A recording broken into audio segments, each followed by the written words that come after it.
In this video, lyrics, a creative writing exercise, bass riffs, and one of my original songs. Stick around.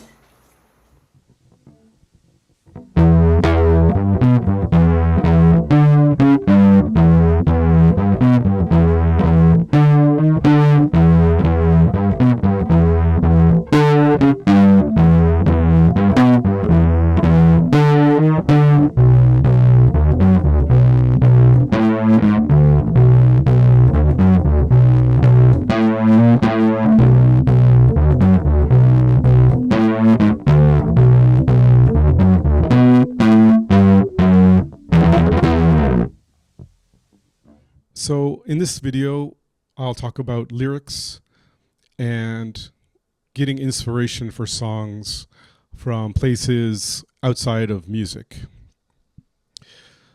Okay, so let's just get right into it. And I have a few tips. And the first one would be to carry or keep a notebook. So something like one of these.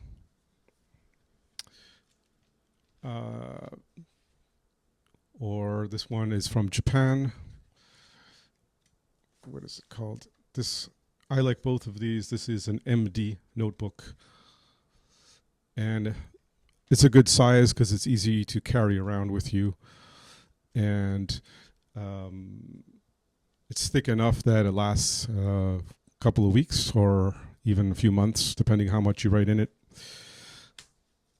Okay, so in a notebook you can write down random ideas that come to you, because you never know when a good idea is going to come to you. Could be out on a walk or just doing chores at home. Or sometimes when you're out, say, at a cafe or some public place where there's people around, and you may be doing a little people watching. Listening in on conversations can sometimes yield some interesting phrases when you hear what people are talking about when when you're the outside observer witnessing. It can give you some inspiration for characters, for example. Okay, so and in addition to that, also images. Pictures or photos you may take when you're out and about with your phone. And also other types of culture besides music, such as books, films, and even historical events. Okay. So in this video, I'll talk a little bit more about how a song I wrote was influenced by a book, film, and an historical event. But before I talk about that, I'd like to explain a bit about a creative writing exercise that I've personally found useful, and maybe you might find it useful. So it's from a book called How to Write Lyrics by Pat Pattison, and which is a book that I recommend. It has a lot of good exercises and concepts that can help you, with your lyric writing if you're interested in developing in that area. And what I want to talk about it's one of the exercises he introduces early on in the book, which is something you can do kind of often or regularly as a way to build up some material that you can use and refine like later on in putting the stuff into a structured song. So it's called object writing, and it's been out for a while, and there's probably some other videos and articles about it, so I won't go into it too in depth. So basically, for this exercise, you write for 10 minutes, and so he recommends to set a timer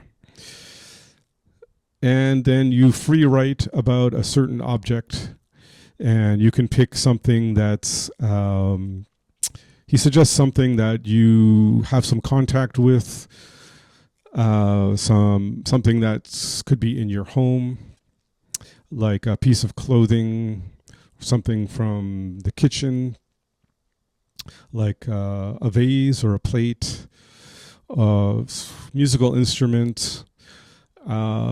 Could be kind of anything at random, but it could also works a little better if you have some personal connection to it.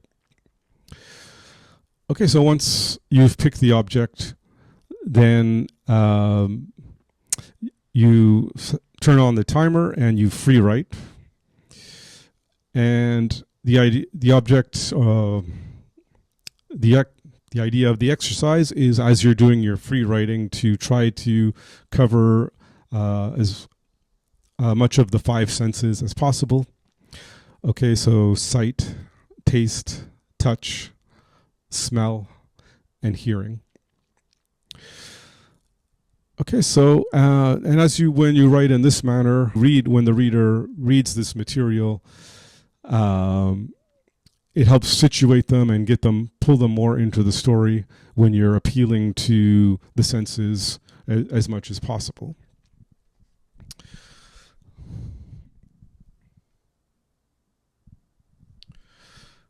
Okay, so next I'll give you an example of an object writing exercise that I did, and I've done many of them.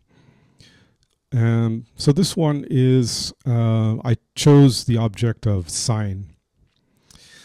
And this is from a time when I was living in Montreal, and there were a lot of protests happening, as many students in the province of Quebec were protesting against tuition hikes in universities. And I was a bit involved in that movement, and so there was a lot of rallies in the street and people making signs with messages that they wanted to send to the government or to the media. Okay, so then I'll read my object writing exercise, which so again, it was just something you do in 10 minutes, and you just stop there. And he actually recommends to do this every morning for a while, at least anyways, for maybe a week or a couple of weeks. And if you do it in that manner, like as a discipline, doing it every day, then you kind of accumulate a lot of material that you can look back on and sift through and possibly find some good ideas to use that you can build on more into a more structured piece. Okay, so here's my my piece, sign. Here I'm thinking of signs protesters bring to rallies. I remember making up signs for the student protests in Montreal in 2012, gathering at a friend's apartment, markers, scissors, paint, tape, cardboard, wooden planks, or sticks to use as handles. The air fun but a little tense. The smell of Sharpies distinct in the air. The tape sticking to fingers. The sound squelchy. A weird sound, hard to describe. A ripping, unnatural sound. The signs are fairly light to hold. We made about 10 or so for anyone who wanted to use them. At the crowds, it was usually peaceful and somewhat friendly, a din of voices not too loud. The signs square in your hand could get annoying, tedious to hold after a while. So what about the taste? Eating was sometimes a problem, as the protest takes over your life. Eating fast food like falafels, garlicky, oozing sauce heaped upon chicken or falafel patties. Eating quickly while standing up, a chore. This not good. The sound of a bullhorn, loud but distorted, otherworldly voice, alienated, elevated, movement, bodies in forward motion, a pilgrimage. Um, and that example is about something that I thought had some dramatic appeal. Uh, when people come out to protest some issue, there's a certain amount of tension and conflict. And so later on, that similar kind of idea surfaced for me, but not about that Montreal conflict, but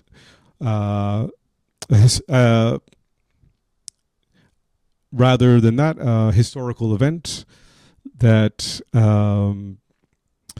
was centered around in South Korea, where I'm currently living, in the city of Gwangju, which is known as 518, which is an event that happened on May 18th in 1980. And so this was also similarly a political movement of people protesting against the government, which at the time was limiting democratic processes. And so one of the big flashpoints was there was the military crackdown, and it turned into a violent episode. Okay, and so it's something that's a part of the culture here nearby, and it's commemorated every year. And so I live in this area, and so I got somewhat influenced by other cultural products that are also about 518. One is the film Taxi Driver, and another is a book by Kang called Human Parts. And so that's the book here, the English translation. So both of them tell stories that are the characters are somehow connected to the historical event. And so I decided to start writing a song, something similar to that. And I was wondering if it's really my place to write a song about Korean history when I'm not Korean. But I don't know, I discussed it with a few friends, and also talking to family members and friends back in Canada. It seems to me that it's not very well known outside of Korea or in the Western world. So maybe writing a song about this topic could help spread some awareness.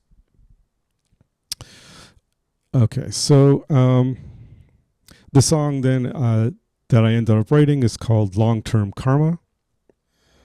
Okay, so next I'll read the lyrics of Long-Term Karma. Okay, so the first verse. So the first verse starts with Song Hee met the protesters despite her mother's deep sighs.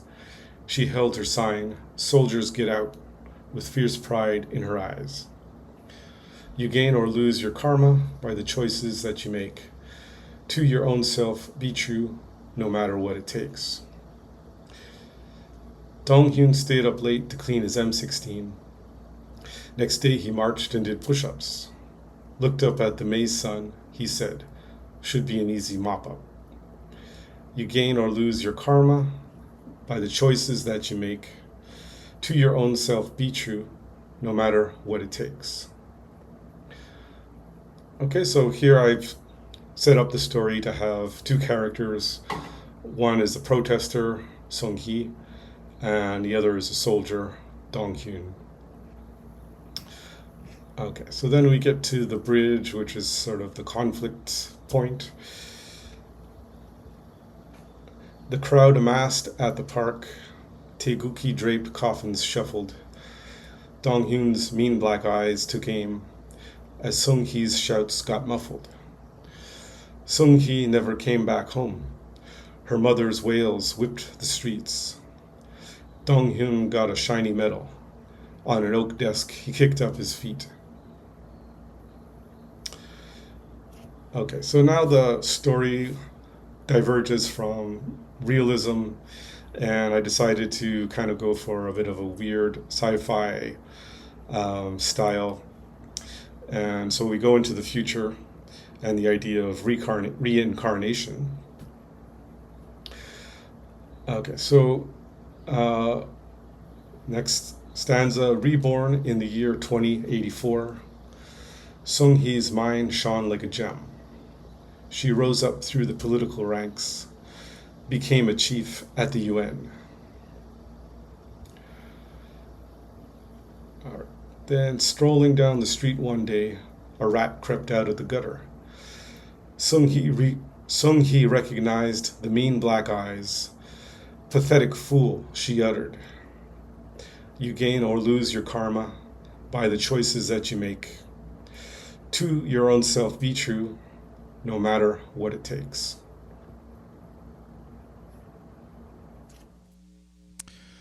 So, in the middle of the song, or the bridge part, the lyrics kind of go in a different direction, and it's about reincarnation. So, going into a bit of an unrealistic form of storytelling, and sometimes the lyrics can reflect the music and vice versa. So in this case, as I wrote the lyrics, I was thinking about the theme of reincarnation, which you could say is kind of like a circular wheel type of image. And as I was working on the music, I thought maybe I can incorporate that same idea in the music. And I came up with a bass part for the bridge where it's sort of playing arpeggios and kind of going in a repetitive motion. So the 1-3-5, 1-3-5 in D minor. So that sort of, I thought, reflected the lyrics and the circular idea of reincarnation. Okay, so I'll play that part for you now. Next, on the bass.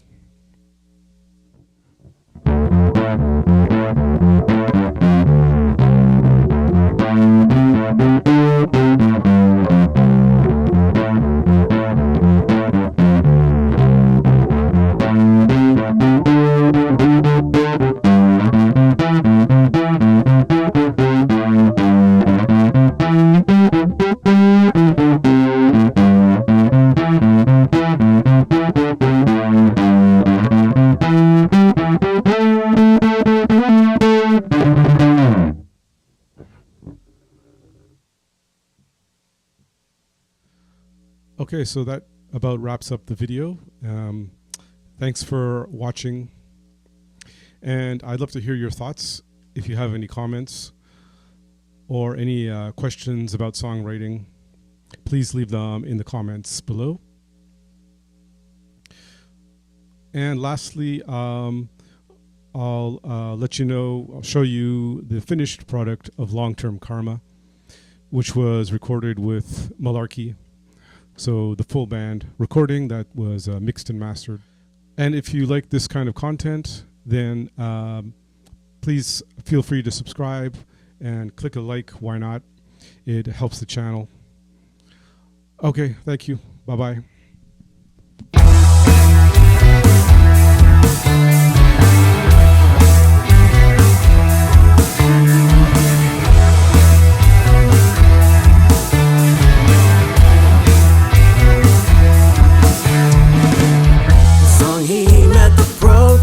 Despite her mother's deep sighs, she held a sign, soldiers get out, with fierce pride in her eyes. You gain or lose your cause.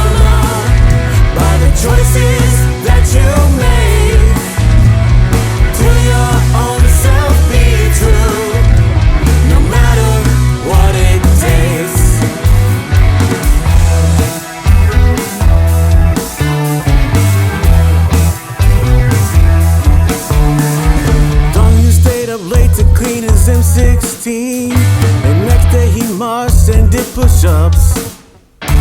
Looked up in the Mason, he said, should be an easy mop up. You gain or lose your corner by the choices that you make.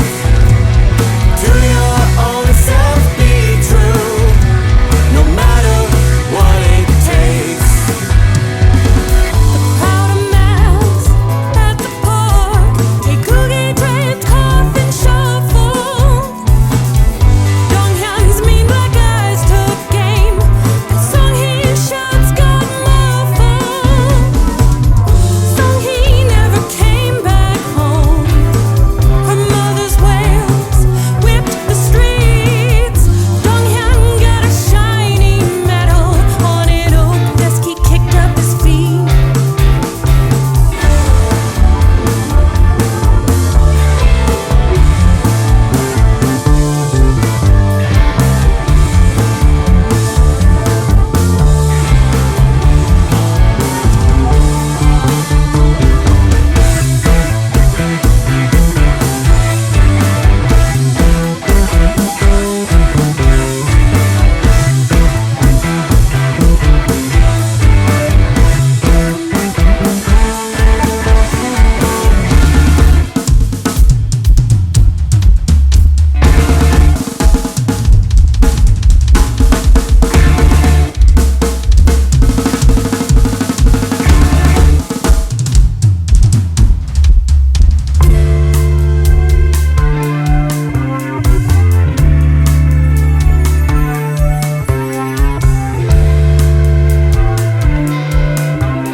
Strolling down the street one day, a rat crept up from the gutter.